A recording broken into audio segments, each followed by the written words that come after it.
Hello and welcome to episode 23 of Some Like It Real. I'm Bryan. And I'm Veronica. And we're two cinephiles who love to talk movies. We have weekly episodes discussing the newest films, creating lists and drafts, and keeping you updated on the latest movie headlines and awards races. As a reminder, please like, rate, and subscribe on YouTube and your favorite podcast platforms, which helps more people find the show. And share it with any cinephiles in your life. And today, we are giving you guys another auction draft. This time, it's all about Mr. Jake Gyllenhaal. Yes, Jake Gyllenhaal, who has done just about everything. From climbing the Brokeback Mountain, to hunting the Zodiac killer, to nightcrawling his way through the newscape, the man could do no wrong. That's correct, yes. And with his latest film, In the Gray, hitting theaters this weekend, and also who can forget his performance in The Bride earlier this year, one of the good parts of that movie, we thought it'd be a perfect time to draft the films of Jake Gyllenhaal, auction style. And joining us today for the draft is someone who, like Jake Gyllenhaal, can do no wrong. It's Katie Dahl. Katie, how are you doing? Welcome to the show. I'm doing fantastic. Thank you both for having me on the show. I have been looking forward to this for quite some time. Awesome. Yeah, thanks for joining us, Katie. We're thrilled to draft alongside you. Jake is known for some wild performances, and I think that this draft is probably going to get pretty wild. So before we begin, Bryan, would you like to explain the rules? Yes. So we will each have $1,000 to spend on putting together a team of 4 films, totaling 12 movies in all. We will be drafting in traditional snake style, and if you fill up your team, you are forbidden from nominating any more films, even if it might be your turn to do so. Now, an important factor, other than it being an auction style, is that just because you pick a movie doesn't necessarily mean you get it. You get to nominate that film for the bid-in, and then we'll see where the win takes it. What do you think will have the most spent on it? Probably Ambulance, right? Don't make fun of Michael Bay masterpiece. Don't make fun of that gem of cinema. Do not slander that film. Anyways, it's time to pick the draft orders. So I have our names on a wheel. There's nothing special about it. Bryan, Veronica, and Katie. Now, does anybody want to go first, or does anyone not care where they go? Is this going to be the time where Veronica finally goes first? Yeah, I've never gone first, not once. So that would be nice, I guess. We'll see how that goes. But the auction drafts, I feel like it's all a little more up in the air. It's all a little more fluid. So I don't feel quite as strongly. That's true. Up in the Air is a great movie, but Jake Gyllenhaal's not in that. Not eligible today. No. No, I'm good with whatever order.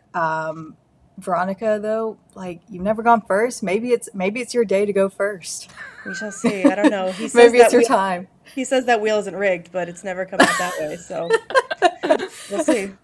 Let's see what happens today. Here we go.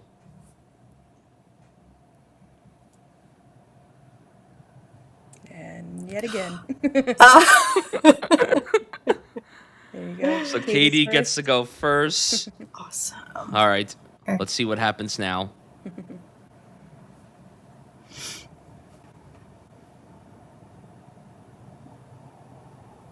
Hey, at least you're not going last, but I know, right? Second to last. It's close. It's close. Great, I don't even get the snake around. No, that's fine.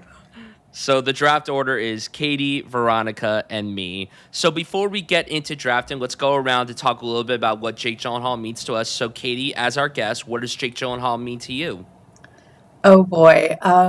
Where do I begin with this? I think Jake Gyllenhaal was kind of the first actor where I would watch one of his movies and I would think, oh, acting is like an art form. This is something that people pursue not just because they want to make money, but because it's something that brings out the creative side of them.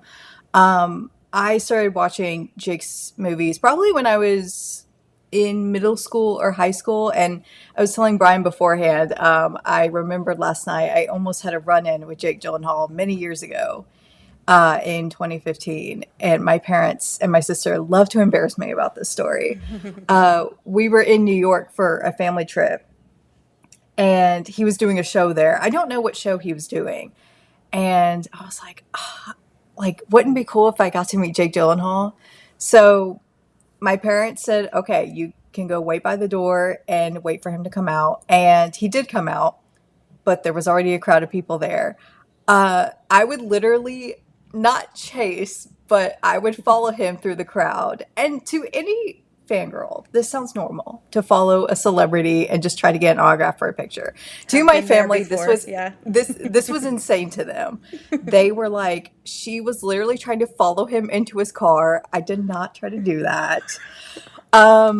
And they would go and tell everybody about that story. But I did get a very blurry picture of Mr. Gyllenhaal, and I've kept it with me all this time. Are we sure it's safe to have you on the pod now? Because of I don't this? know. I don't Does it know. violate a restraining order or something? This might be dangerous. You guys might. Yeah, we be don't on want that to risk our restraint show being demised because of this. order. Sorry. Maybe that's why I never got to interview Mr. Gyllenhaal. He knows that I've been stalking him this entire time. It's worth the risk. It's fine. Yeah. Yeah. Veronica, what about you? What does Jake Gyllenhaal mean to you? Yeah, I think that I think Donnie Darko must have been the first thing that I saw him in. Not right when that movie came out because I was a little young for it then, but at some point, pre-teenage years probably. And I think it definitely was, when I was younger, it was more of just like, oh, he's a really cute guy, and like would enjoy seeing him in movies, and just kind of really just enjoyed it in that shallow aspect. And then getting older and getting more into movies, I don't think that he was someone I thought about a lot, but then you sort of like look back and you realize that he's got this really interesting screen persona. He's worked with some of the best directors and other actors in the business, and he's got pretty great taste overall. He's done some for him and one for me, one for you kind of thing. But so his filmography is varied, but yeah, I think that he's just he's someone who's just always been good, since he's been a kid pretty much. And yeah, I think that he's just like a welcome presence in any movie as a lead, as a supporting role. He's someone who's like really exciting working today.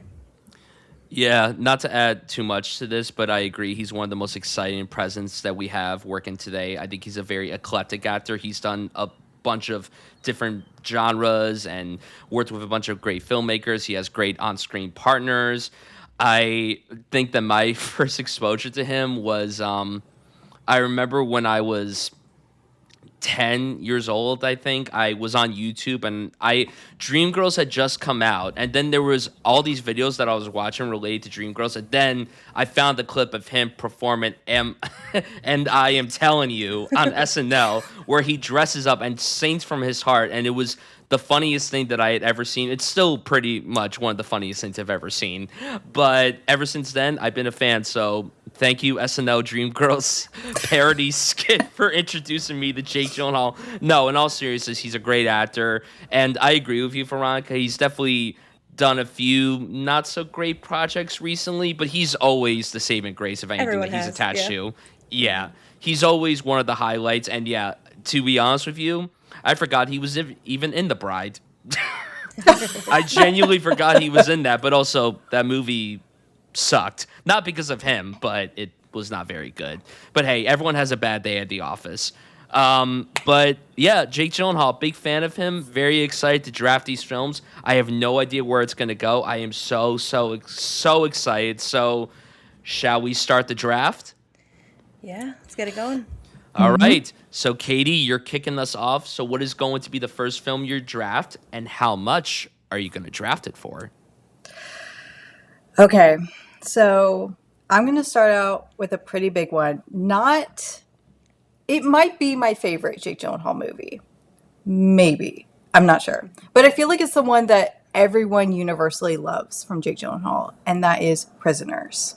It is such a good movie. It is just, the quintessential thriller movie. It's also Hugh Jackman's movie, I feel like. I feel like it's more Hugh Jackman's movie, but because Jake's in it, I'm going to nominate it. And how much are you going to bid it for? Is it crazy to... Oh, see, I didn't think about this. I'm very bad with money. I mean, I'm not bad with money, but I'm bad at spending money. It's so fake I'm like, money. It's fake money. Don't worry I about it. know. Because it's such a big movie, I guess, like, is 500 crazy, or is that, like... my God. You're willing to drop half your budget on Prisoners? You want to lowball it a little bit, and then it'll work out. Yeah. Okay, so let's go 150. Okay. Is that Hey, reasonable? it's I your mean, money. You could do whatever no, you but want with it. I think Prisoners is worth it. Prisoners is such a perfect movie in my opinion. I'll go up to 175. This movie is pretty perfect, and it was a lot of people's introduction to Denis Villeneuve, so we have this movie to thank for that. And yeah, I agree. It's definitely more Hugh Jackman's movie, but I feel like they work off each other really beautifully. I think their dynamic with one another is really outstanding, and the movie doesn't shy away from Jake Gyllenhaal's character. There's a lot given to him, but yeah, this is primarily the Hugh Jackman show through and through. So 175. Veronica, are you going to partake in this? So I was in making my list, I kind of came up with like a top four or so that like are the overlap of both really popular and well regarded and also I really love them. And this was like number five. So I think that for me personally, I like the movie. I haven't seen it in a long time. I liked it, but wasn't not a particular favorite of mine. So I think that I will bow out and let you two battle it out. Okay, so you said 175, Brian. 175. Yep. I'll up you 180. 180. 180. I Yeah. feel like you're slowing down. I feel like you're losing interest in getting this film. I'm not losing interest. I'm just trying to see where your limits are. That's fair.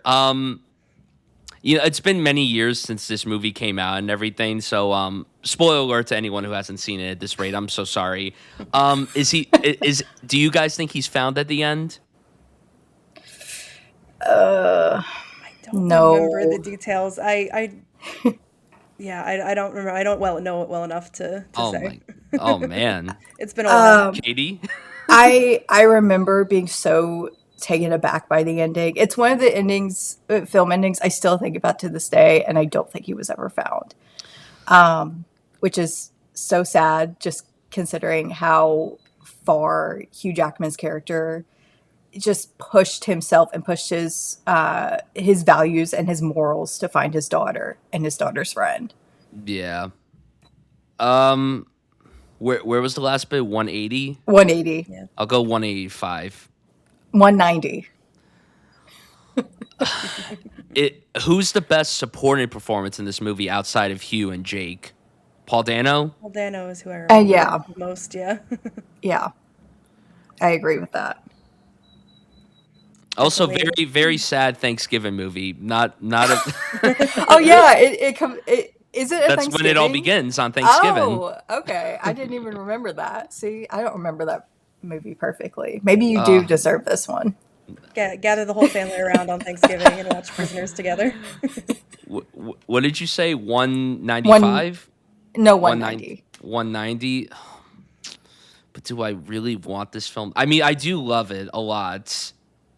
But like Veronica, there are other films that I want a bit more, but it would be a good vote getter because a lot of people do love this movie. You That's got what to give I'm it the thinking. votes too. So That's what I'm thinking. It's not only one of my favorite Jake Gyllenhaal movies, but I know that so many people love this movie, especially the pretentious film bros out there. They love this movie so much. we do indeed. He smashed that No, sink, you know? I would never group you in that type of category. Well, I'm Come on. very flattered. I will say before it's so funny that his character's name is Loki. I remember when I saw the Yeah. trailer for this and I'm like I couldn't stop laughing because I remember I saw a double bill and I saw the Thor the Dark World trailer and then I saw this trailer right after and I'm like, "Oh my god, two Lokis on one screen. Love to see it." I don't know if I'm willing All to right, go well, higher. Yeah, no, it's yours. Thank you. I It's yours. appreciate that. So Prisoners for 190? I'm telling 190. you, this is going to be a winning movie. This is going to be the movie. no, yeah, you that definitely have a point. This is a very beloved one. All right, where's Veronica gonna go? Is a Brian crash out gonna happen super early in the pod? Let's find out. I'm the resident crash out causer. So let's see. Okay, so I said there's kind of like kind of a top four for me. And I'd say within that there's kind of a top two, personally. I know what the top two are. I have a hunch. So I think that I will Open it for me with the one that I just think of as totally like if you say Jake Gyllenhaal, this is kind of what I think of. Let's open it with Nightcrawler at 200.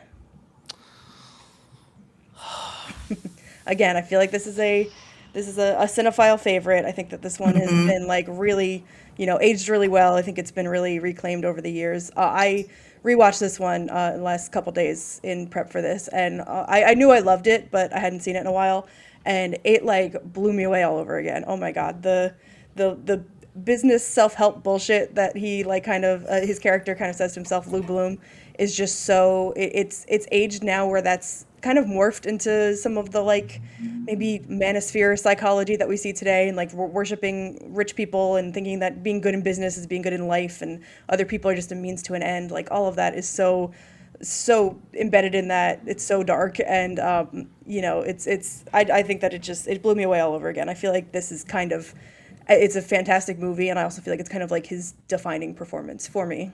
The name of my company is Video Production News, a professional news gathering service. That's how it should be read, and that's how it should be said. And I'm going to raise the bid to $250. Whoa! I knew you were going to have a crash out at some point if you didn't get this movie. He's ramping up to one. It's not my favorite Jake Gyllenhaal film, admittedly, but I do think that this is the best performance of the defining performance of his career for sure. And, not that awards matter or anything, but how the fuck did he not get nominated for an Oscar for this? True. When he was That's so nominated true. literally everywhere else, fucking Bradley Cooper, an American shitter, took his spot. What? I didn't know that was the same year. Okay, that's a disgrace. Same year. Unfortunately, Yeah. And I love Yeah. Cooper, but no, not over Gyllenhaal. Yeah. I mean, Jake hasn't really been nominated for an Oscar for really. He's only been it was nominated only one time, Brokeback Mountain. That's a disgrace. What That's are we crazy, doing? yeah. Come Yeah, on. like he should have at least like 3 nominations total in his entire Yeah. career. He's kind of like Amy Adams, where they're both just not ever gonna get an Yeah, Oscar. but at it least seems but at like. least she's been nominated like He gets 5 the or 6 noms, yeah, times. she just never That's wins. true. Jake is just, I don't know what it is. They just look at Jake and they're like, you always give a great performance. Like, what's so special? It's like, come on. So Lord, the disgraceful. man. Are you gonna partake in the bid-in for Nightcrawler? Do you have any opinions on Nightcrawler, Katie?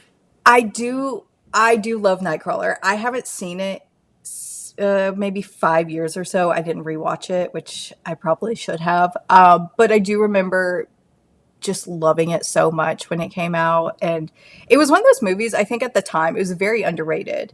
Nobody really was talking about it, but every once in a while people be like, oh yeah, Jake is in this really great movie where he goes insane, right? I will say, out of every Jake Gyllenhaal movie, it's not that I consider it bad. It's just not one of my favorites. I wouldn't put it in like my top 5, I feel like. So I am not going to partake in this, but I do appreciate that you guys are putting it on the board. I felt like it would have been a disservice if this wasn't a first round draft pick, because like this is unanimously discussed by a lot of people as one of, if not maybe the best work from Jake Gyllenhaal. Yeah, I agree. Yeah, and I am gonna take you were at 250, Brian, right? That's correct. I will bring that to 275. 275.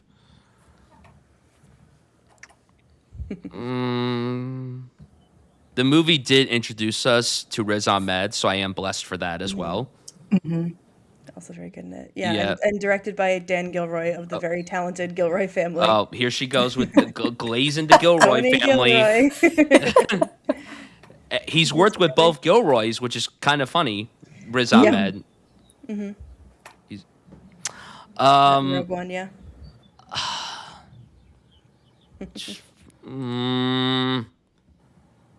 278. Such an 300. odd I'm gonna number. put my foot down here. 300. Oh shit. I'm just trying to see how high she's gonna bid for this. like we said, he's an actor who I don't think there's like one clear top movie or anything. I think it's pretty evenly spread out among the like top tier of his filmography. So you might want to save your money. I don't know. I'm not going to tell you how to spend it. Would you have given him the Oscar for this? Do you think that if he had been nominated, he would have been the winner of that lineup? If you don't know the lineup, I can tell you it on top. Yeah. All right. So Steve Carell, Foxcatcher. If we took out Bradley Cooper for Gyllenhaal, that he would join Benedict Cumberbatch, Imitation Game, Michael Keane, Birdman, and Eddie Redmayne, Theory of Everything. Michael Keane should have won. That's just my opinion. I do really love Michael Keaton and Birdman, but I probably would have given Jake over Michael Keaton. Jake would have been the one person I would have been like, if anyone's going to beat Michael Keaton, it's Jake Gyllenhaal. 310. We're going to go the 310 for this. It is also a really great film about the state of journalism, about news broadcasters, and it's also a great LA movie too. When I rewatched it just now, I said that this is broadcast news' evil little brother. So it absolutely is. Yeah, 325.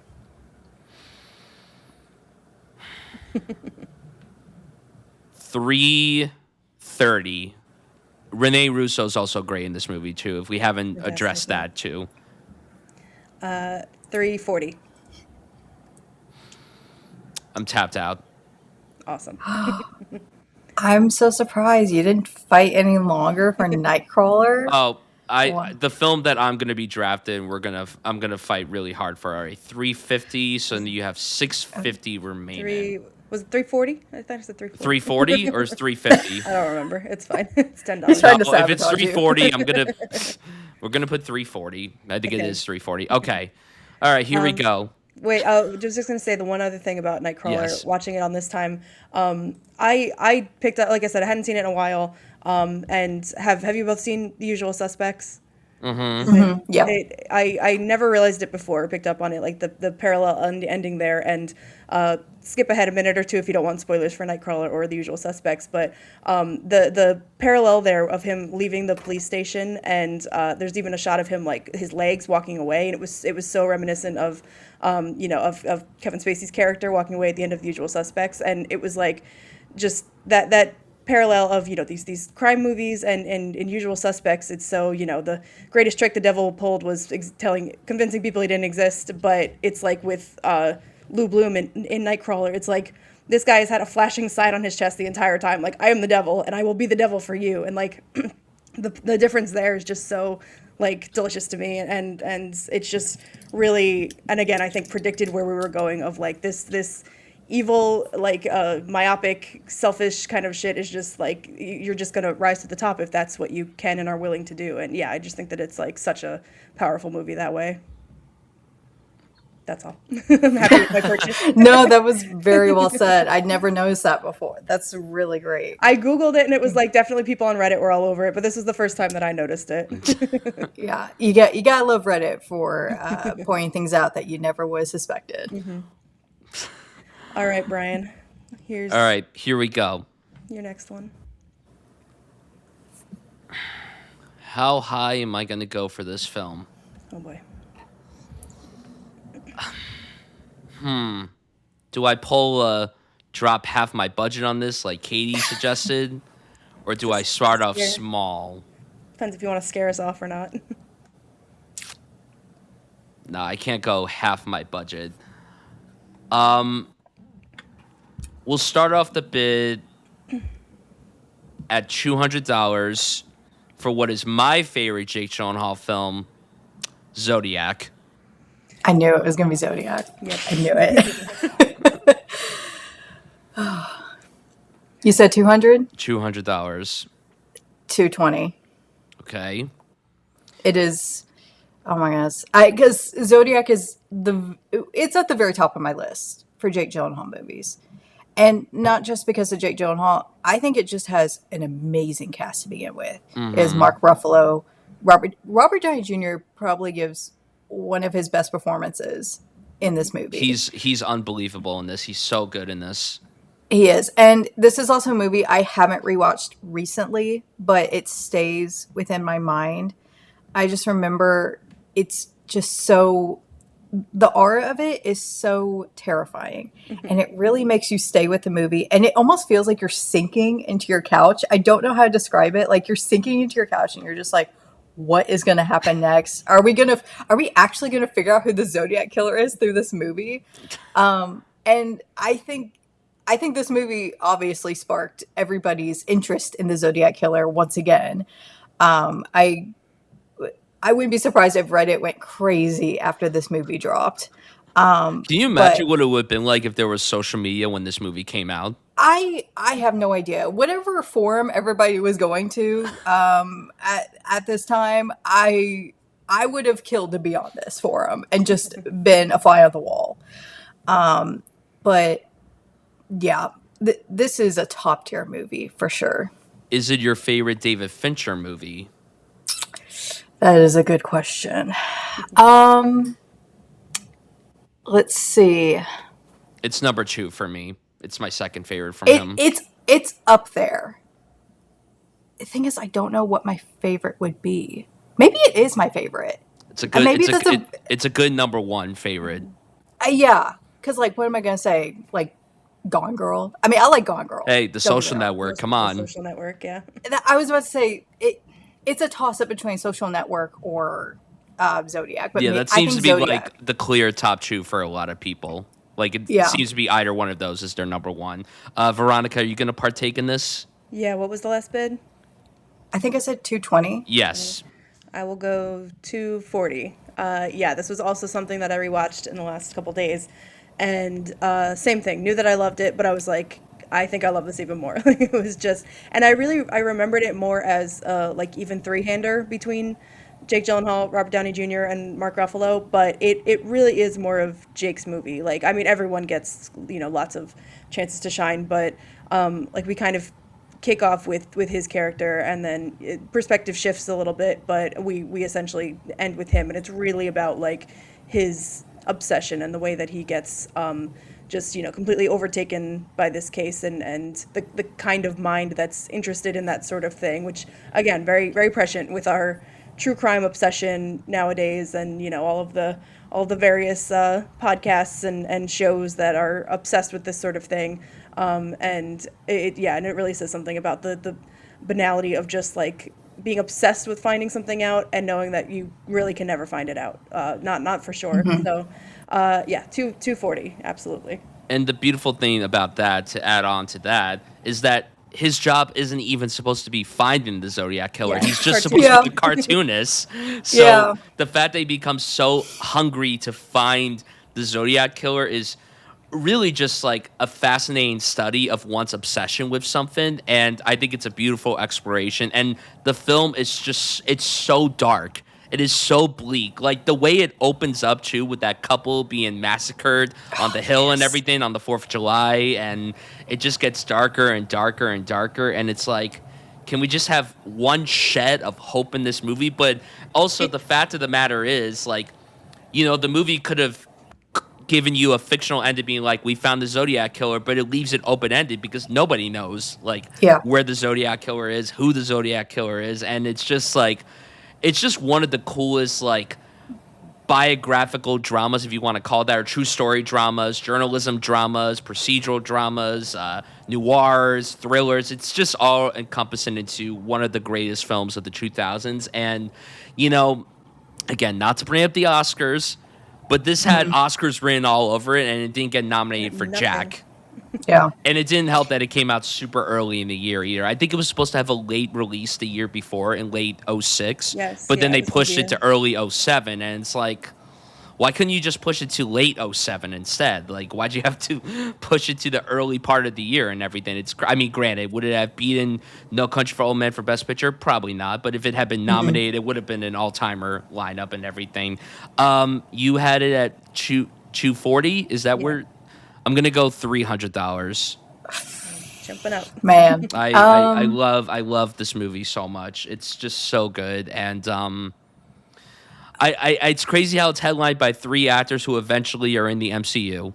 Yeah. Yeah. Well, many are. Yeah. That's true. Everybody is at this rate. Not us though. Not us 3. Not yet. Come on. Yet to be drafted. Come on. You said 300? Yes. I'm going to go 320. Oh God. I'm gonna go 350. Oh God. Lord. See, this is such a I love like investigative journalism movies. And like one of my favorite movies of all time is Spotlight, which I don't know if you guys have ever seen Love that. Spotlight. I love Spotlight, and I equate that Another movie Mark to this Ruffalo one. film. It is. I think Mark Ruffalo, one of my favorite actors, alongside Jake Could have been Gyllenhaal. you. Could have been me. Could have been any of us. It's such a great monologue. And I equate that movie to this one. I don't think Spotlight obviously goes like same route as Zodiac in terms of like it's obviously darker themes, but not darker aesthetic or anything. 350 though? Oh God, you're killing me here. 360. Veronica, are you partaking I'll anymore? jump in on 375. And I will say that I totally agree with both of you that like this is a super dark movie, but on this rewatch I was actually really surprised that like there aren't a ton of like violent scenes. Like we get a few of No, them. there's not. And I think that from what I was reading about it, there's Fincher really wanted to kind of only depict this is sort of based on the case file specifically, like it's not just covering all like there's a whole first murder that we don't see depicted at all because nobody survived it and there were no witnesses for it, so there was really no record of it and how it played out and everything. So that's an interesting sort of approach. And yeah, that means that we only get like a few scenes of the Zodiac actually murdering, and then yeah, it's a procedural, it's a it's a competency porn kind of drama where you're just seeing people who are smart and are very good at a particular thing, but they're also like kind of just trying to figure it out. And it's like a really good hang too, just besides being so dark. Like there are great characters. We get to like see Robert Downey Jr. and Jake Gyllenhaal in that bar with the bright blue drinks. Like just it just has like that thing to it that just makes it like really compelling. And usually a movie that's so dark is not, but it just has that sense of like of just like unease the whole time. Yeah, I don't remember what number I said, but I think you said 375, and 375, I will go 380. I'm slowing down a little bit. I'm gonna go up to the 400. All right, yeah, I think this is in my top 2 tier, but I think that I need to focus on some other priorities, so I think I will tap out. Katie, are you gonna tap out? 405. 410. Okay, it's yours. I can't go any higher. Victory. Oh man, Yes. I'll give it to you. I'll give it to you Yes. because you didn't get Nightcrawler. I wanted this one more than Nightcrawler. And I would have been. I would have been. Nightcrawler I slightly mean, more, Nightcrawler so. would have been a good get, but I also think Zodiac is a good get too. I think we picked like 3 good films to start off the draft and everything in our first round. So 410 for Nightcrawler. I have 590 remaining. Okay. And this is my favorite Fincher. I like Social Network, but not nearly as much as everyone else. It's always movies that I love where you're like, I like, but not as much as I like everyone it, else. but I love Zodiac. At least you love Zodiac. Okay, next up. Oh man, there's so many directions that I could go.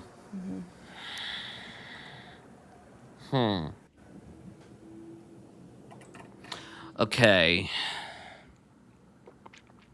All right, we're going to start off the bid for $100 for Donnie Darko. Yeah. Yep, that was my third one. So I'm gonna go 250. Oh, Ooh, big The jump. big jump. I know. whoa, big jump. Yeah. I'm willing to raise that to 275. Like I said, I think this is the first time I saw Jake. I mean, probably for a lot of people. And yeah, this was definitely like a super mind-blowing film when you're younger, and like this is like your first introduction to something like that. I remember like thinking really highly of it.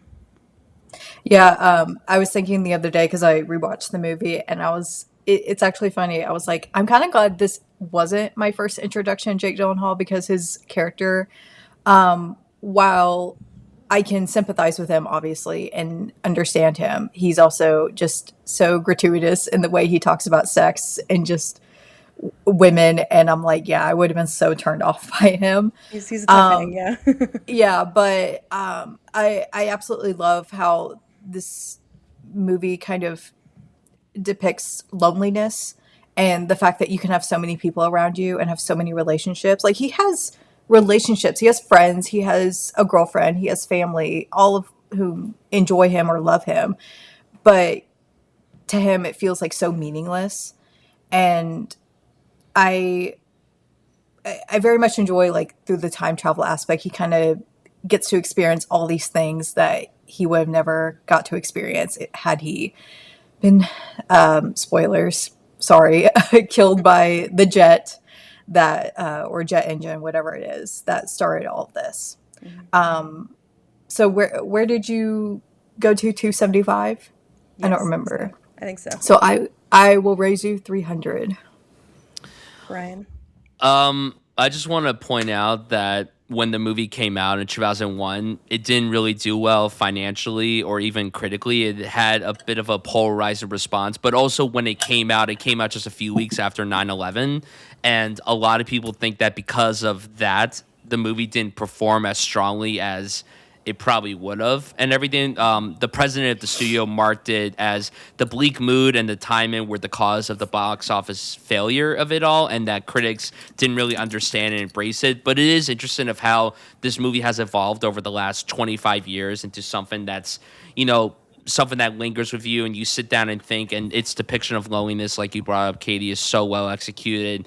And it has an awesome soundtrack as well. The soundtrack is so good. The cover of Mad World is an all-timer. It's so dark, but it's so good. And Jake is awesome in this. Then I love, again, like, he works with a lot of amazing scene partners in this, and Jenna Malone, you have Mary McDonnell, Catherine Ross, Drew Barrymore, Patrick Swayze, Noah Wiley pre The Pit, but post ER. I think he was still on ER when this movie came out. But Seth Rogen's in this too, which was very, very strange. I rewatched this last year when I did a podcast about coming of age films and everything, and I had forgotten. This is a coming of age film for Yeah, you. it's a great coming of age film. I love myself a very bleak coming of age film because coming of age is not all sunshine and rainbows. Obviously, when I look back at my coming of age, I don't remember having nightmares involving a man in a bunny suit, but No, that didn't happen to you? Oh, weird. not that I know Wow. of. Not that I know of. Me, I guess. I can't recall. Where was the last bid? I think I said 300, I believe. Yeah. I'll just say that. I said 300. Do I want to partake in the bid? Tough. I'll go 305. It is a great film. It's very, very good. As great as it is, it's not one that I could revisit a lot because it's just it makes me sad. It like genuinely upsets me, this movie. And that's not to say it's bad. It's a great movie, but it's just like one of those movies that I can only watch every few years as opposed to like once a year. I have a friend who has a Frank the Bunny tattoo, and I'm like, how could you have that on your body? Wow. Wow. It was a great tattoo, but like I don't know if I want to look down my arm and I see the bunny all the that time. haunts me. Yeah, I agree with you. It's a very dark film. It's the subject matter. I think especially when it comes to like teenagers, because we've all been through those years, and where like even if you haven't been at Donnie's lowest, you've been at a lowest in some form, and you can feel that through the way he interacts with his friends. He interacts with his therapist. I will say, as someone who has slept walk in my childhood years and have had very visceral dreams, I can relate to Donnie on that front, where you're just like, what is real and what is not.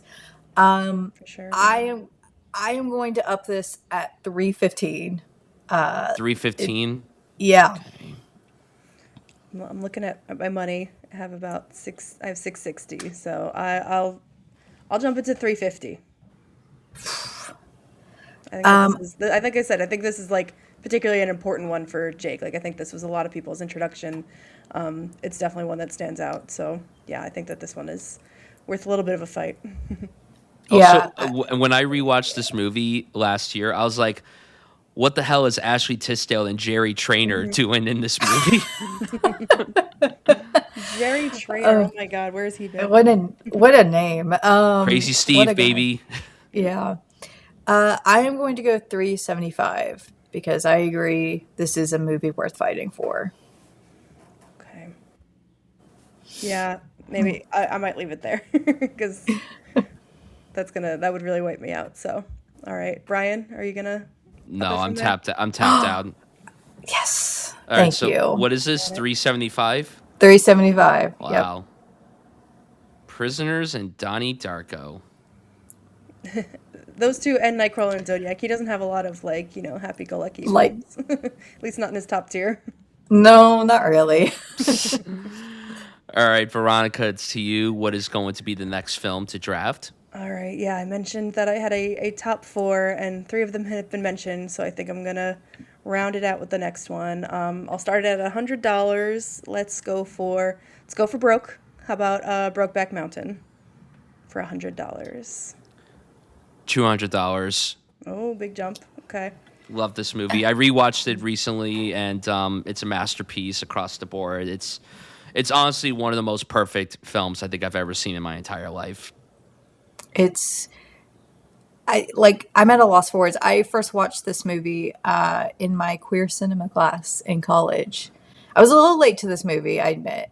But I remember all of us sitting there in our tiny theater classroom, and we were just in tears over this movie. I agree. It's just such a perfect movie. Where did we? Because I don't think I'm going to go too high with this one because I do have other ones that I love, but it is such a good movie. The last bid was at $200. Okay, I'll go 220. Okay.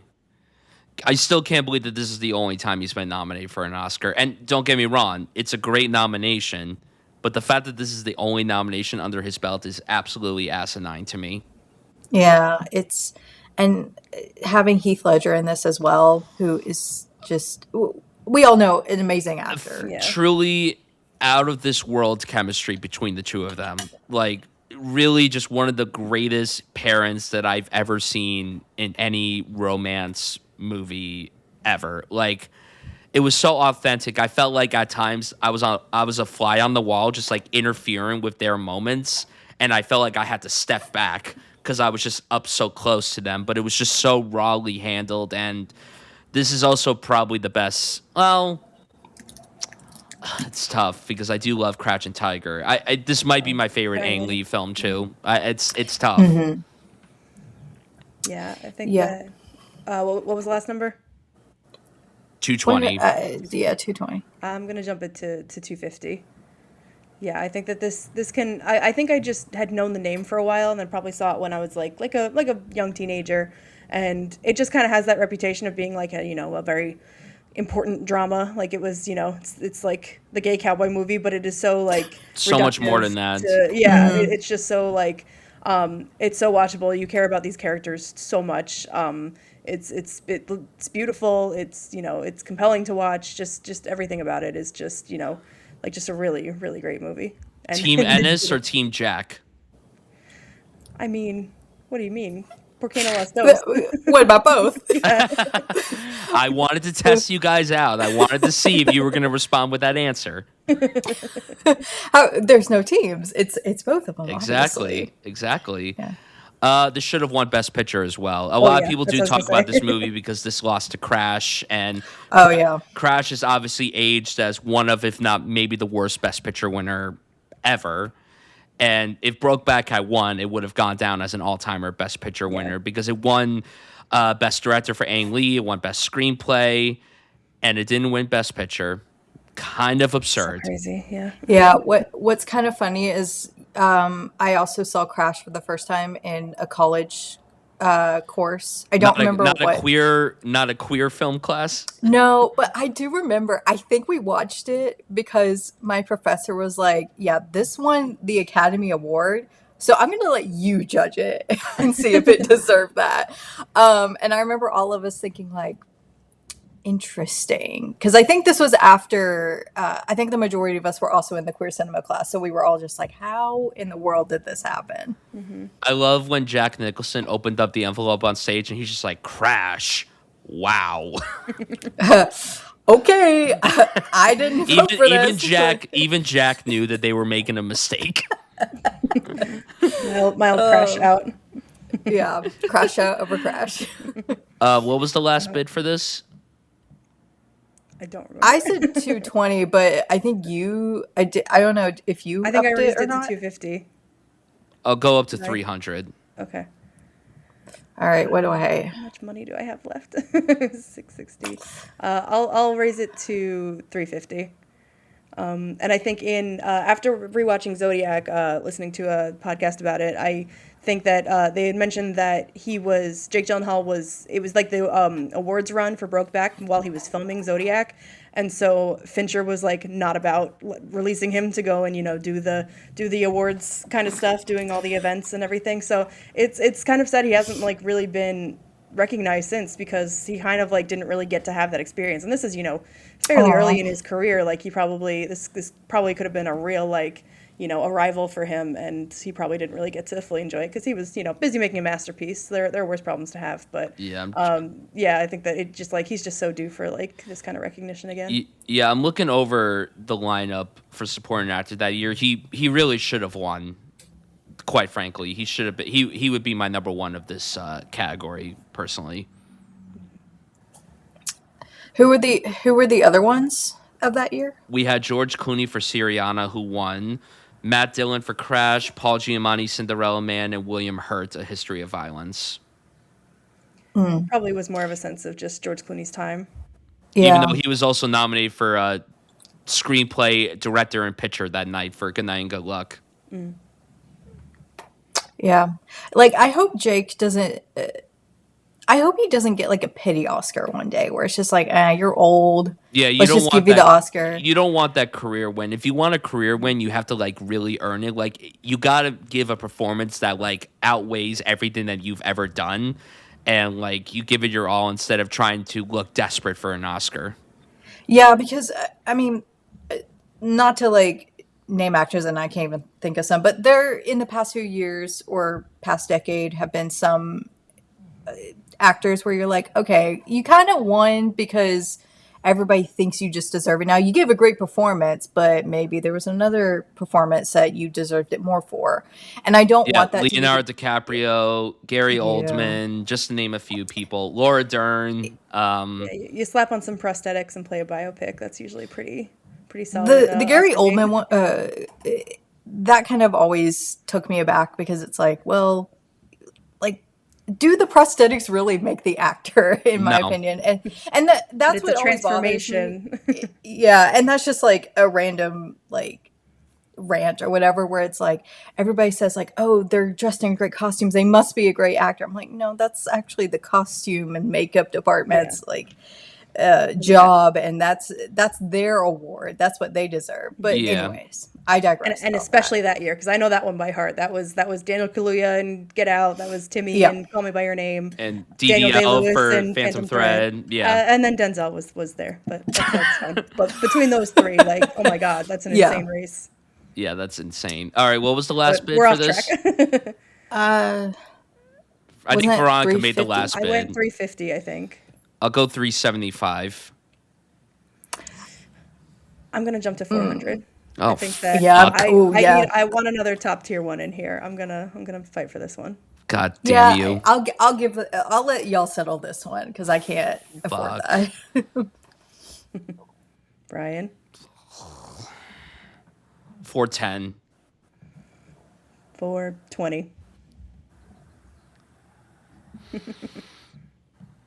Oh my God, am I really gonna spend more than $400 on two films? Or am I just doing this because I don't want Veronica to win? It's tough. Where are we at? 420? Yeah.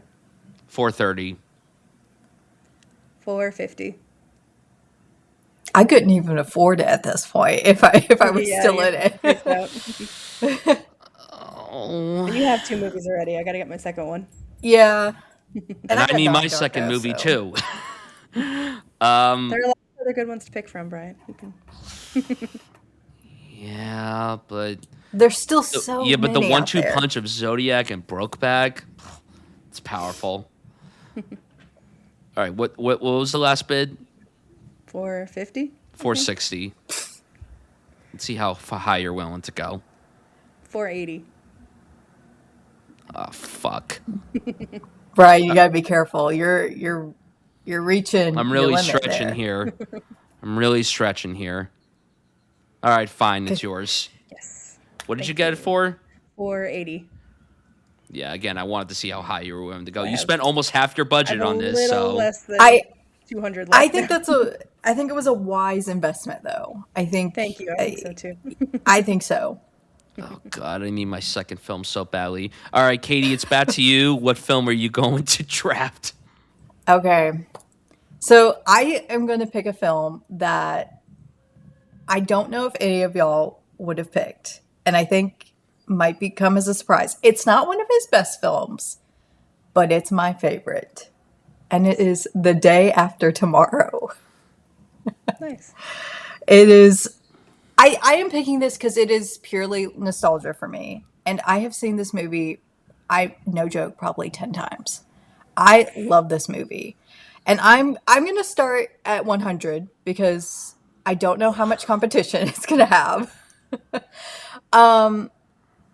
This movie started my love for disaster movies. I love a good disaster movie, like 2012. The movie San Andreas with Dwayne the Rock Johnson. That's an awesome Nope. movie. I have seen Great it like 5 movie. times. Great movie. Yeah, I love Paul Giamatti in it, so I'm very biased. He's one of my favorite actors. yeah. The Day After Tomorrow. That was. I don't think it was my first Jake Gyllenhaal movie. I think I first saw him in October Sky. But The Day After Tomorrow, it was one of those movies that would like come on TV and like I see half of it, and then I tried to catch the other half at some other point later in the night, and I was like, oh. Jake is cute as hell. This is a cute boy, and He's a cutie pie in that. he's cute, and it's his younger years. I believe it's around the same time as Donnie Darko. I could be It was mistaken. right after Donnie Darko. Yeah, The year before Zodiac. Not Zodiac, Brokeback Mountain. yes, and in the movie, I mean, his character yearns after his love interest, and he is just I like mean, how such could a one not yearn for Emmy how could Rossum? Like, come on. That's exactly. Fiona Gallagher, baby. Exactly. And look, the movie is stupid. It's kind of stupid where everything just turns upside down in an instant and everything freezes over. The logistics of any of this science is obviously questionable.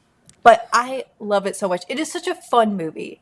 And I think we need a fun movie in this just not that Brokeback Mountain is dark, but it is very dramatic. More so, Yeah. you need a fun movie because you have I two do. very bleak films on your team.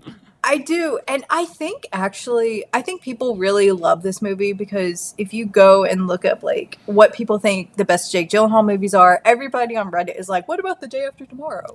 Come on, guys. What about that movie? Disaster films have their audience.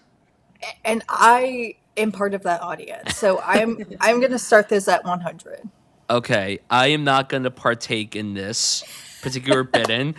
One, because I admittedly have only seen this movie maybe 2 times, and I haven't watched it since high school. I remember middle school science class, my teacher put this on for us, and I'll never forget this.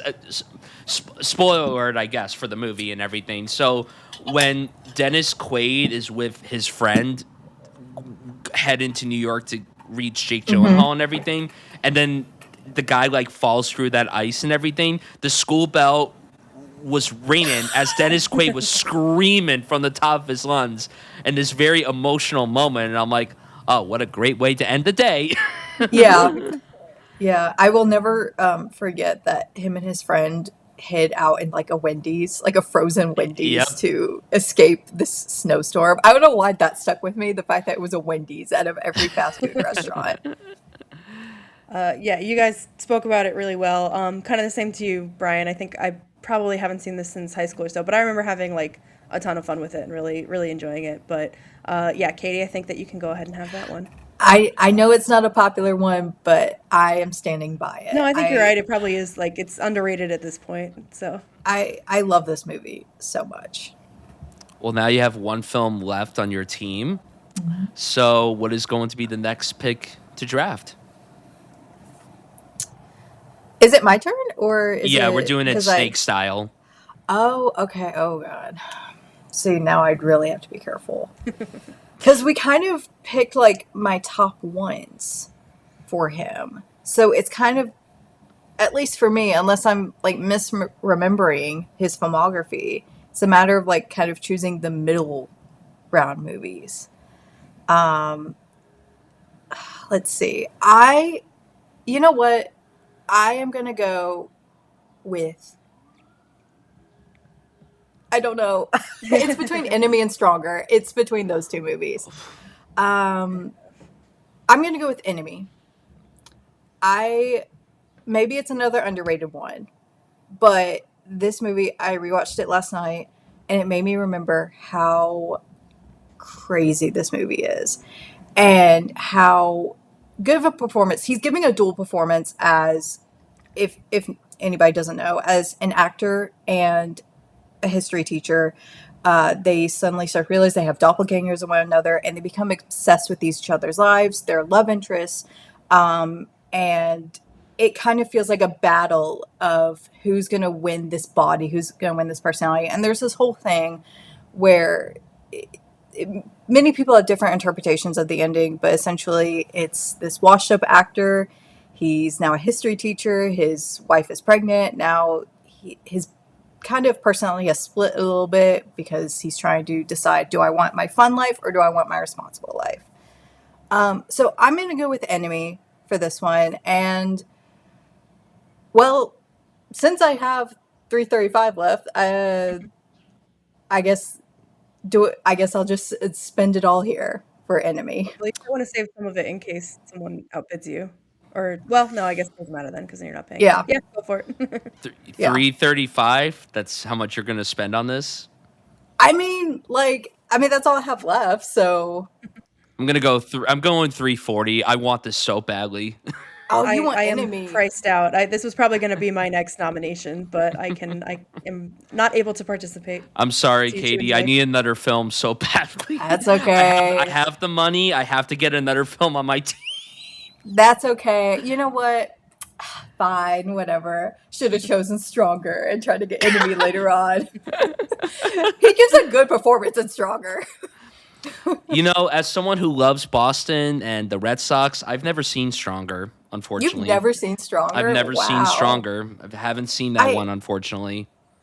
You know what? I kind of get it though, because it did really fly under the radar a little bit. But But I it was highly also recommend the it. year after the other Boston bombing movie. What was that? Patriots Day? Was that what it Oh, was? the Mark Wahlberg one? Yeah, the Mark Wahlberg one. I didn't see that one, so I might like have- that movie. I like that movie. well. But Enemy, to talk about that, I wish that Denis Villeneuve would go back to doing stuff in super small scaled like this. As much as I love the big epic films that he's been doing with the Blade Runner and the Dune films and everything, and I really adore all those films, there's something very special about watching this, especially because this came out right after Prisoners. They shot this right before Prisoners, but this came out, it was like Prisoners launched Denis Villeneuve into the stratosphere of us uncultured Americans. And then we saw Enemy, and we were like, oh, there's two of Jake Gyllenhaal in this? Well, sign me up. And it's a film that, you know, it's hard to digest on the first watch, but you keep wanting to go back to it to unpack all the mysteries, and it's so good. It's so great. I haven't seen this in years. It's been so long since I've watched this, but I loved it when I first watched it, and I've loved it the few times that I've watched it since. And yeah, I mean, there's two Jake Gyllenhaals. What's not to love about this? Also, spiders, and that's it. That's all I'll say. Spiders. Yeah. I rewatched this last night, probably like finished it, I don't know, 6 hours ago before I went to bed. And yeah, great movie to watch right before bed, like totally normal dreams. And yeah, this like I had seen it not right when it came out, I don't know, maybe a couple years after that. And I like just didn't remember anything about it. I was like, I know that it was, you know, kind of trippy. but I couldn't remember my opinion on it one way or the other. And watching it now, I was like, it's a very like confounding movie, and I sort of I think I lowballed my rating of it just because I feel like I don't know that I entirely get it, and I feel like would like I'm getting the itch to like dig into it a little bit more, but I really liked the experience of watching it, and I think it's got a lot in common with Zodiac in the way that it just like creates that sense of unease the whole time. You just kind of feel like anything can happen at any moment, and you don't really know if this is supernatural in some way, if this is just psychological. It's definitely the kind of movie that I'm very interested in and intrigued by. I feel like I don't know that this one has fully clicked for me yet, but like I want to keep trying it. And I feel like if I could dig into it a little bit more, that it might be like a real favorite for me. So as it is, it's kind of mid tier, but I do really really like it. It's also an early A24 film as well. Yeah. Yeah, and it's also shot incredibly well, which Oh my god, the yellows everywhere. So yeah, good. So sickly. it makes Toronto look like the most disgusting city in the world. But the one grievance that I have with the movie is that it does feel a little short, in my opinion. Which Yeah. I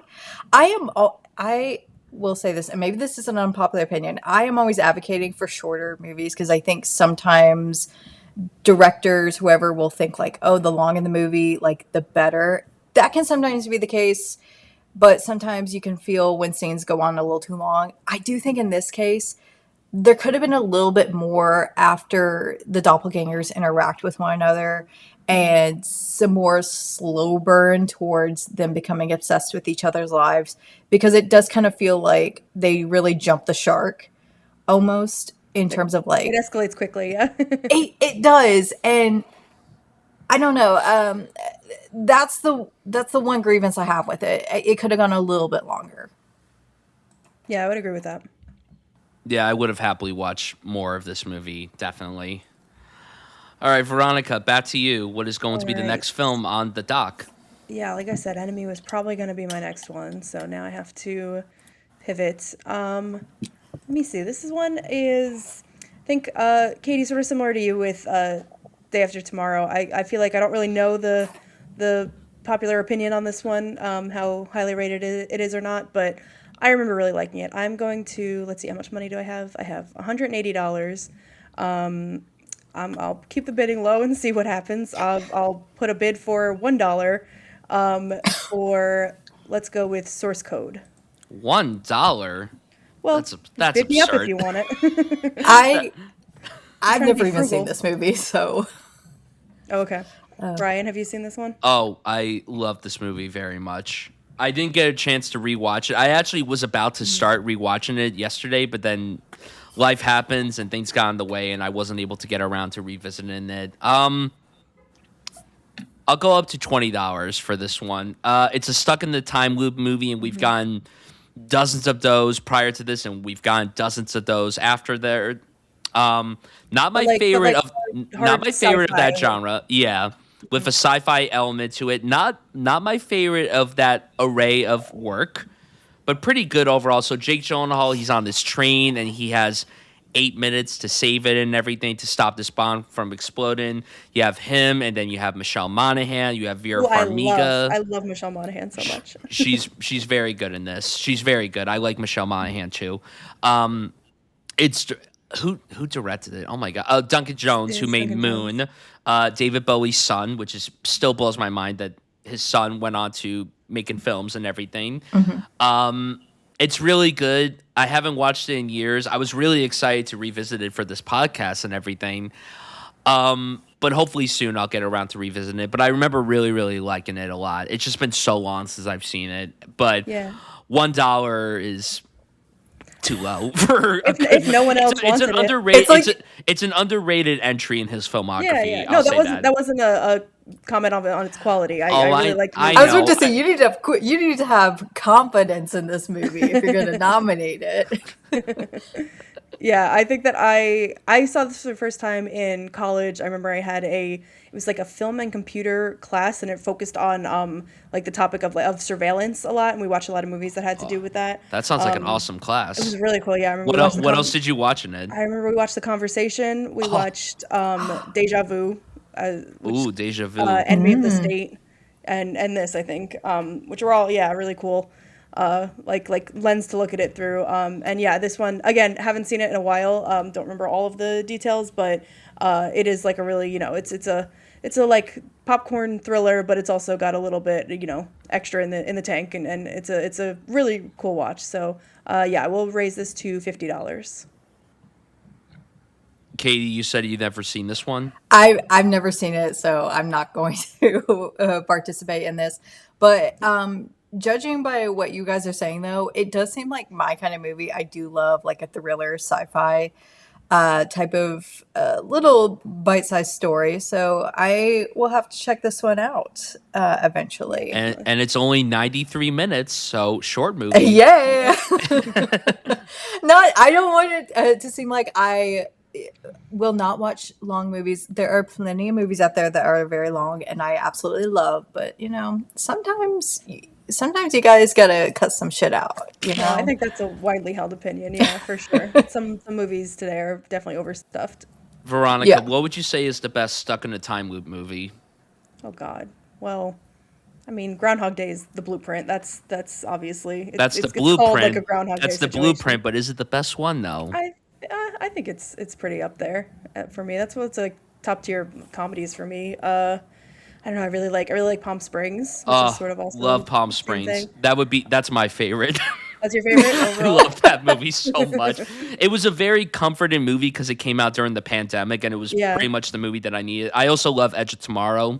That's another one. Yeah. And Happy Death Day is a fun one. It's a very fun one. All right, so $50. I'll let you have this. Thank you. I'll let you take this. I got it up to 50. I care about it.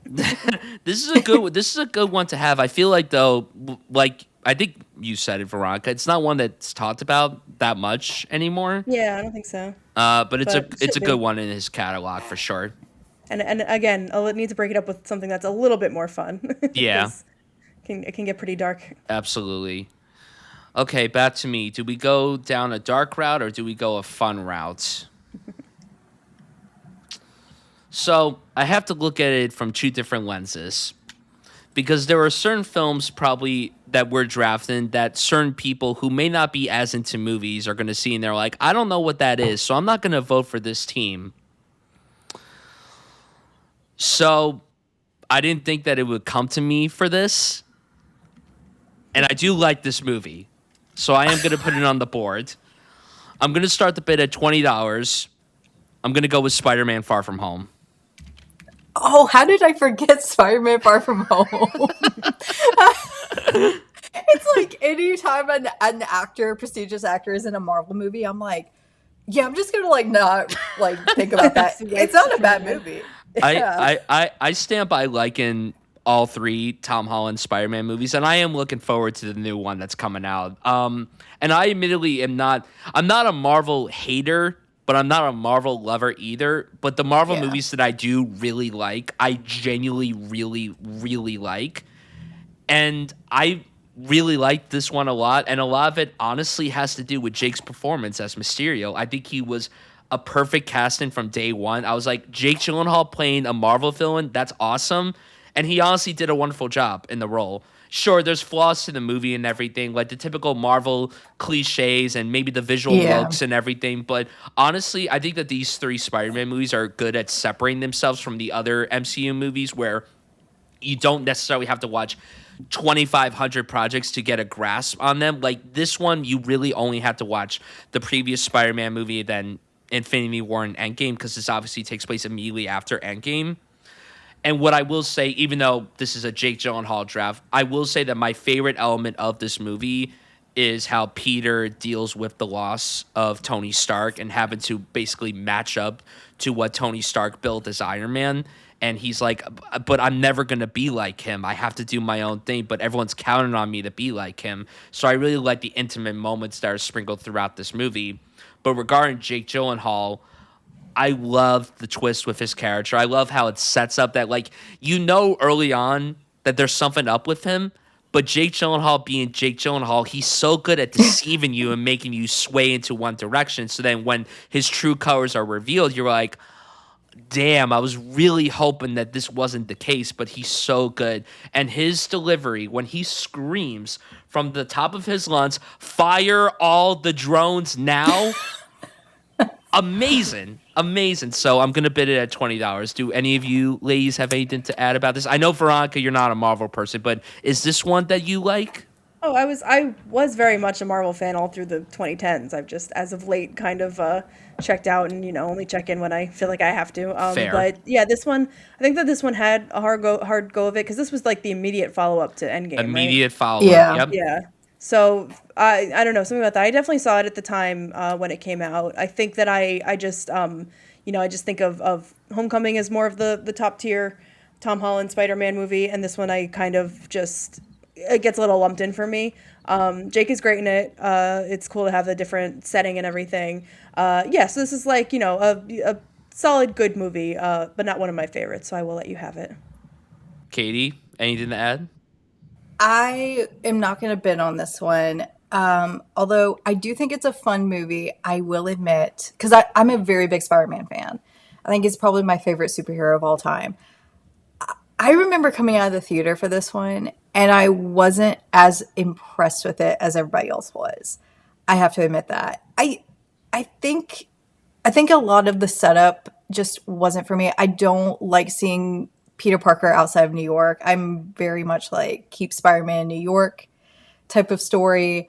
Mysterio also just isn't one of my favorite villains, Spider-Man villains. I don't think he's a bad villain by any means. It's just he's never been like one of my favorites. I don't know if you've ever played the Spider-Man 2 PlayStation game, but like Mysterio is in that game. I And have. his I section, unfortunately have not played that game, but I will say, I love the first one from 2018. if you ever played the second game, the Mysterio sections are a pain in the ass. Oh, jeez. They, I appreciate the yeah, heads up. yeah, they are a pain in the ass. You play as Miles for the majority of those, and I could not stand them. They're just not my favorite. But anyways, I enjoy this movie. I more so enjoy Homecoming. Homecoming to me feels like a very grounded, while not an origin story, kind of an origin to the MCU for Peter Parker. I am really looking forward to the new movie because that to me feels like true Spider-Man. But the second movie, I honestly don't even remember that well. What I do like about it is that it does have its purpose. It changes everything for Peter Parker from here on out. Without it, Peter's story would not go the direction that it's going now. All right, so it's mine for $20. I agree. Homecoming is a better movie. I will agree with you there. I like Home. I also, as a coming of age fan, Homecoming naturally outweighs this Yeah. one. Yeah. And I do love No Way Home. I liked No Way Home a lot. I know that for a lot of people it was like nostalgia bait, but it worked for me. I don't know how or why. It just worked for me. And yeah, Brand New Day looks very good because it seems like it's going to be a lot more grounded, like compared to like the craziness of this one and especially No Way Home. Or so we believe. We never know with Marvel. They mislead us Yeah. all the time, so you never know. Yeah, that's always pretty much what I'm hoping for with Marvel now, that they go the more grounded, scaled down direction, because you can't just keep trying to top yourself and put more and more people into the movie. You know, that's when I'm much more looking forward to Spider-Man than to Doomsday for that reason. Oh, So, I think 95% of people are looking forward to Yeah. Spider-Man more than Doomsday. yeah. So the Tom Holland Spider-Man films have always been really solid. Absolutely. All I right. agree. Now we're back to me again. So I have $230. Maybe drafting Spider-Man before other films was not an ideal move on my part.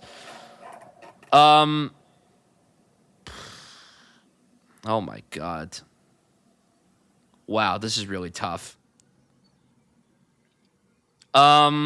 Is there anything you're looking for to complete your team? A certain genre Well, or vibe or I'm anything? trying to think like, do I really care about votes? I feel like Spider-Man might help the mainstream audience vote for my team, but um, oh my god, I mean, you have a pretty solid team. I will say that. You have Mhm. Zodiac. that's true. So, I do have Zodiac. That is yeah. true.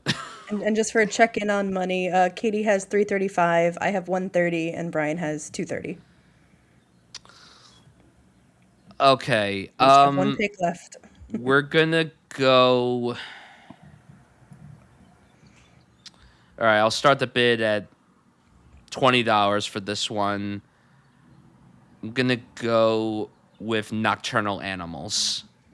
Oh, Another movie interesting. where he plays two characters, very differently so. One in the real world and one in a book.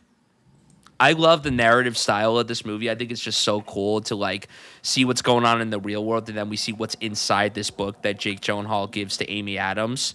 Second time that we're mentioning Amy Adams on the pod today, fittingly enough.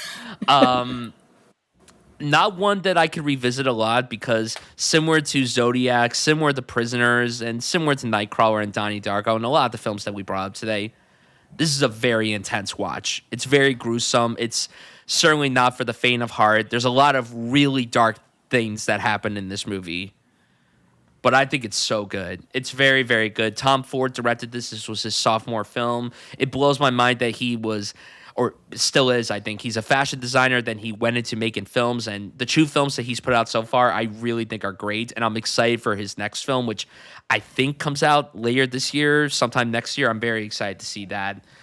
But Jake is great in this. I'm not really entirely sure of how I feel about the southern accent that he does when he's in the book, but I like it overall. It's very, very good. And Michael Shannon is probably the MVP of this movie for me. He's so good. Who? What are you, a fucking owl? Can I drop a bombshell? I also have not seen this movie. Um, it is a movie I have been trying to get around to since it came out. I've just never gotten a chance to, and I meant to watch it before this podcast, but it's not available to stream anywhere from It's just what I could looking at tell. that. Yeah, I don't see it anywhere. So I was like, well, I guess that's just not going to be a movie I'll see anytime soon. So unfortunately, I cannot partake in this conversation. But Jake Gyllenhaal with a Southern accent, as a Southerner myself, I will have to look that Yeah, up maybe your and see. opinion matters more than me as someone from New Jersey. Yeah, like, come on, Jake. I can spot a bad Southern accent a mile away. So I am You looking forward know, to that's watching totally that. fair. And I also want to say the cast in this stacked.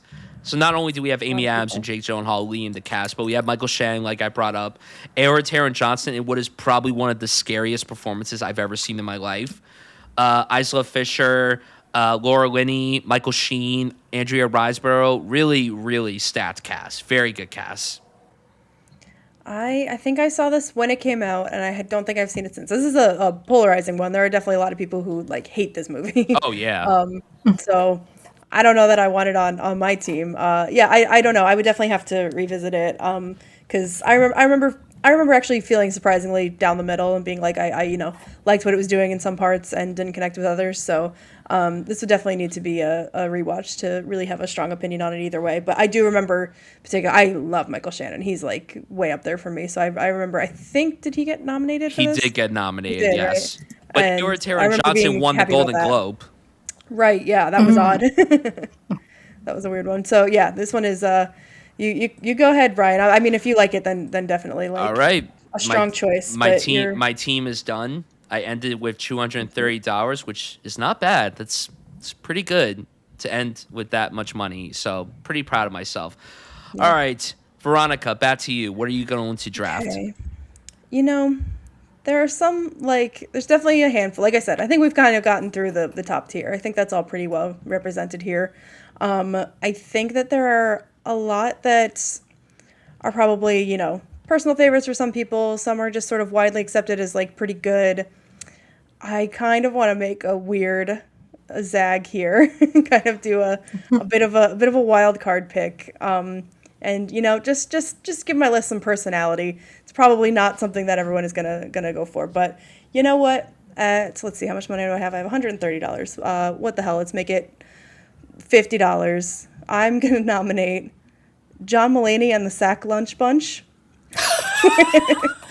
Is, is it a movie? Kind of. But you know what? Jake Gyllenhaal as Mr. Music. Wow. That's a performance. And you know what? I will say I really think it's kind of like not important, but like it's kind of a marker in his career as like he's sort of had this reputation as like he's could be like kind of a sensitive leading man, but he also has these parts where he's just like a fucking weirdo, and this is kind of like capitalizing on that like weirdo persona. And you know what? I think it was this came out in 2019, I think. And it was just like, it just hit at the right time. I thought it was delightful. I think he's fantastic in it. So yeah, let's go with the Sack Lunch Bunch. Is this even eligible? Would this even be? I don't know. It's not a film, but like it's like it's like feature length. It's 70 minutes. Yeah, but it's a TV special. It was a Netflix thing, so it's like, I don't know. Netflix has movies, they have TV. This isn't a TV show, so. Okay, this is 70 minutes. Oh, A24 I would let produced her it. have it. Yeah. It's an A24 joint. Oh my god. Anybody for the Sack Lunch Bunch? Well, I can't bid anything, and my team is full. It is a pretty inspired pick. That's a very inspired pick. Need a little personality. As someone who dropped 100 on Day After Tomorrow, I commend you for this pick. That's all I have to say. You're not going to outbid her, Katie? I have a few other choices in mind that I'll. I wanted a Veronica crash out. There are for sure other choices, but I'm just feeling insane, so All right. Yeah. I can't believe I'm going to put this Got it. Yes. When this drops, people are going to be like, "What the fuck?" I had it on my list as like a last ditch option if like everything else is taken, and I'm like, everything isn't taken, but it would just be fun. So maybe some people will appreciate it. Maybe there's an audience out there. Yeah, I'd like to raise there profile. Probably is. There probably is. All right. Katie, we're back to you. This is the final pick, not only of your team, but of the entire draft. You have $335 remaining. So what are you going to put on the table? You could literally go in any route. You could go from $1 to bid in all the money that you have. Yeah, okay. So I have one movie in mind. See, I'm looking through his filmography right now, and it's like, damn, there are still so many Jake Gyllenhaal movies that I have seen, that I have not seen, that could fill this last slot. But I think I mentioned Stronger earlier. I'm not going to go that route because I suddenly remembered another movie that at the time I really, really loved, have not seen it since. So it's been quite some time. And I hope I'm pronouncing this correctly. The Netflix film Okja. That's the one. Okja. Yep. Okja. Mm-hmm. Okja. I saw this when it first came out in 2017. All I have to say, what an endearing movie. It's so, first of all, crazy, which I don't expect anything different from director Bong Joon-ho, who also directed Parasite, recently directed Mickey 17. What else has he done? Probably 1,000 other things. The Host, Snowpiercer. This, if anybody doesn't know, it's about a girl who is trying to rescue a pig. It's a super pig. It's a genetically modified pig. Jake has a smaller role in this film. He plays like this former zoologist, now a TV personality, who's a little bit wacky. He's a little bit kooky. A little bit? He's a little bit kooky. Top tier weirdo. Yeah. This movie to me, while I can't recollect a lot of what happens, I can recollect what I felt about it. And I remember really enjoying this film at the time. It also has a pretty stacked cast as Steven Yeun, who I love. Daddy. I love Steve. Yeah, exactly. It also has Lily Collins, which it's kind of a random name, but I remember kind of liking her in this movie. Never would have pictured her working with Bong Joon-ho. Just still don't to this day. Me neither. Tilda Swinton is also in this movie. But I'm going to nominate this for... I'm going to keep it low right now at $50. All right, $50. Not my favorite Bong Joon-ho film, but a very good entry in his filmography for sure. It reminds me a lot of like if I pictured a live action Studio Ghibli film, this is what it would be. Yeah. Absolutely, and it's very good. I haven't seen it in years. I bought the Criterion when it came out, and I've been meaning to revisit it because I really have only seen it the one time when it dropped on Netflix all those years ago. And I remember liking it. And since then, I've seen more of Bond's work, and it's probably towards the bottom, but that doesn't mean that it's bad. It's still a very good film. I really like it overall. And just to go off on Jake's performance, I remember so vividly that there was this one scene where he was just like, "Who put your hands together for the one and the only Ocha?" And I'm just like, wow, you're really going 110% for this, my guy. And I love seeing that side of him. I wish that he did more like kooky, comedic type of performances. I wish that we got more of that side of him. Yeah, I feel like he's been doing that a lot. Like, or he does it like a version of it within like usually a darker movie or something. But Right. he kind of always brings that energy. Yeah. But I want a full-on comedy with him. Like, Yeah. I want a straight-up conventional comedy with him. Not conventional, but just like a comedy, a straightforward comedy. Yeah. Yeah, I think he could go the same route as like Robert Pattinson, where with Robert, he does like a different voice with every single movie that he does. I think it was recently with the drama where it's like, oh, this is just how you sound in real, like you're not putting an impression on or anything. And I think Jake could go a very similar route as Robert Pattinson in that regard. That's a How good about call, the two of them work They're together? familiar. That'd be nice. That would be, and Robert's been in Bong Joon-ho's movie Mickey 17. Yep. Let's reunite them. Come on. Let's do it. Yeah, I think if I had another nomination, Okja probably would have been next. I haven't revisited it in a while, but I remember really liking this. Yeah, it's got that sort of like E.T. vibe, like a young child and their creature, and it all of the forces up against them being together and everything. And It does got feel that like a Spielberg environmental- movie at times, too. Yeah, Yeah. It's got that environmental kind of message, and I remember this being a pretty interesting watch. And Tilda Swinton is terrifying in this. She's so scary in this, Oh yeah.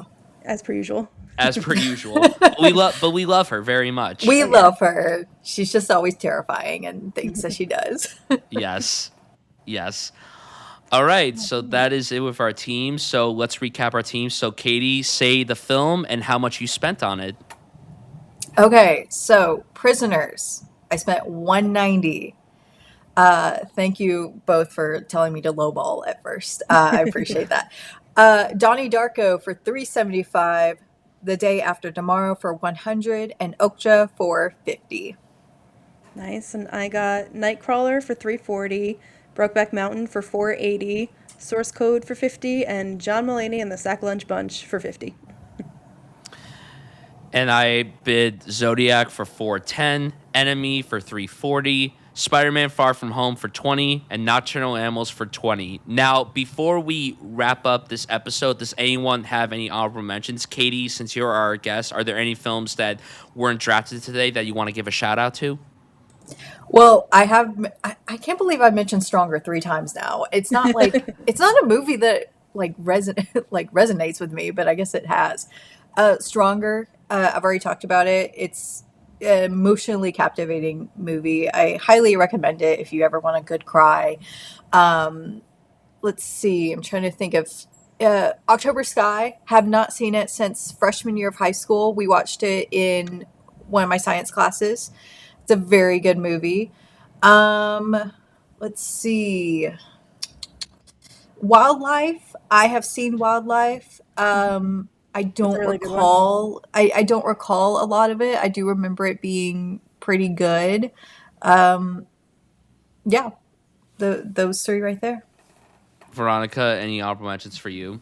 Yeah, I feel like the two maybe highest profile ones, or the ones that people like that we left off, are Love and Other Drugs and Brothers. I think those are two pretty popular, and I haven't seen either in a while, but I remember really liking both. And then I was gonna have kind of if I needed a sort of left field pick, I really like the Nicole Holofcener film Lovely and Amazing, which he does not have a big part in.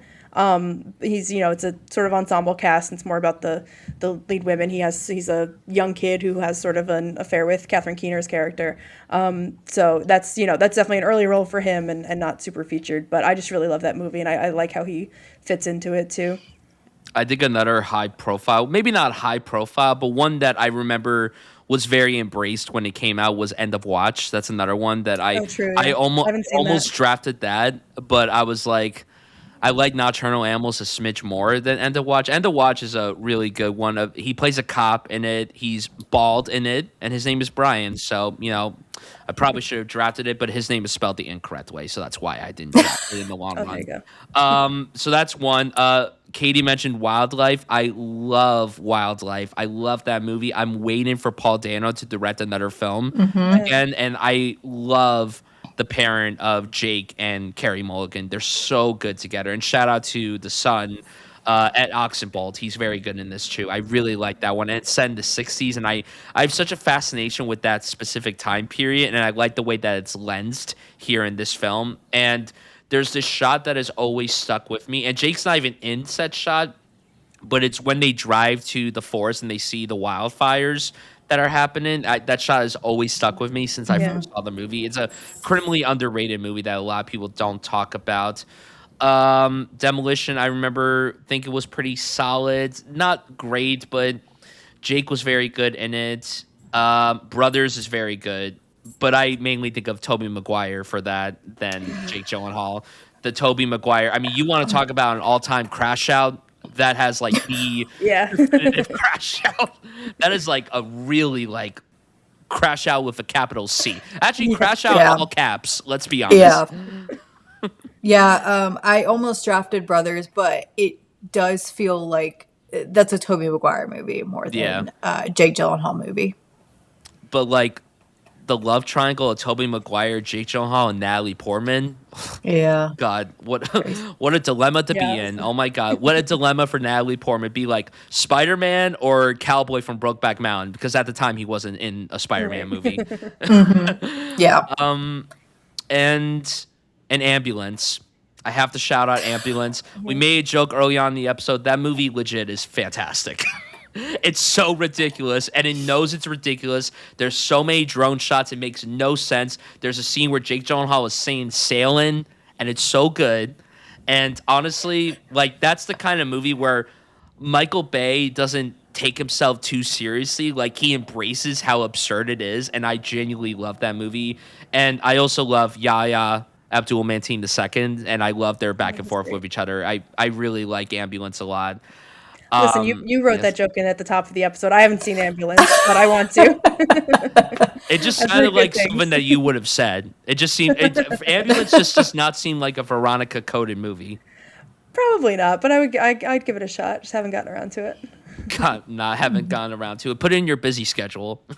Yeah, Make time like for it. 1,000 long watch And list. he has a few films that are coming out. He has In the Gray, the Guy Ritchie movie, which there hasn't been any marketing for at all. Yeah, I know. It's coming out soon. Remain, which is the next Shyamalan film, which could be interesting, although it's based on a story idea from him and Nicholas Sparks, and it's like, I don't know how well Nicholas Sparks and Shyamalan are gonna bode, but I'm intrigued. interested. It could be extremely bad or extremely good. That's the way it goes with his movies. Or it could be extremely bad that it's so good. Exactly. Yeah. And Roadhouse 2. I saw Roadhouse at its world premiere at South by Southwest. That was where I was in the same room as Jake Gyllenhaal, Katie. Oh, And okay. it was very fun being in the same room as him, and he was very fun in that movie, but that movie was just the definition of mid-tier film. I was about to say, how did you feel about Roadhouse? I'm not even like, I don't have a huge attachment to the original with Swayze. I do like it. It's very fun, but this one, like, it was cool that they did a wholly different approach to it, but it was just very forgettable and everything. But Post Malone is in it, and that used to be my guy. Yeah. So, like, Used to be my guy too. yeah, So. now he's in the country music route and not making good music anymore, but that's neither here nor there. Yeah, trust me, I know. As I'm- a Nashvilleian, I know. I'm glad that I have he's- somebody to grieve with. About So this. sad. I'm like, I could run into Post Malone anywhere in Nashville, but I don't want to now. No. I'm surprised nobody's going to shout out Prince of Persia, The Sands of Time. I loved that movie No. when I was 12, and that's the only time I've seen it. Yeah. I liked Pretty seeing much. the trailers for that movie because that was like peak had a crush on Jake Gyllenhaal time, but I don't think I ever even saw the movie. That was when Disney Yeah. kind of took a gamble with their live action films, Yeah. and now they just remake everything that they've put out. So, Pretty or they, much. or they make Marvel and Star Wars movies. That's all they put now in live action. Although Freakier Friday was very good. All right, does anyone else have anything to say before we wrap up? Was it for me? I did I not feel like like- Velvet Buzzsaw, even though I think maybe it has Yeah. some Oh, offenders, I but- started that and I shut it off 20 minutes in. I could not Yeah. finish that movie. You have the Nightcrawler reunion between Dan Gilroy, Jake Gyllenhaal, and Renee Russo, and the movie was the blandest thing that I had ever seen in my life, and I couldn't even finish it. And I'm sure it got blander as it went along. Yeah, agree. I feel like we also just have to mention Southpaw because there's probably going to be some Jake Gyllenhaal fans who are like, "How can you not mention Southpaw?" I liked it. Didn't really like stand out to me. Or Yeah, anything, I'm in but the same boat with that one too. Thought it was solid. He was very good in it, but nothing memorable by any means. nah. Jarhead 2, I guess, is a pretty big one, but I don't think I've Jarhead seen is it, a pretty so- big one. Yeah. Yeah, that's a pretty big one too. So shut that one out. Okay. Yeah, I think that about does it. So that concludes our Jake Gyllenhaal auction draft. Be sure to vote on our Twitter and Instagram.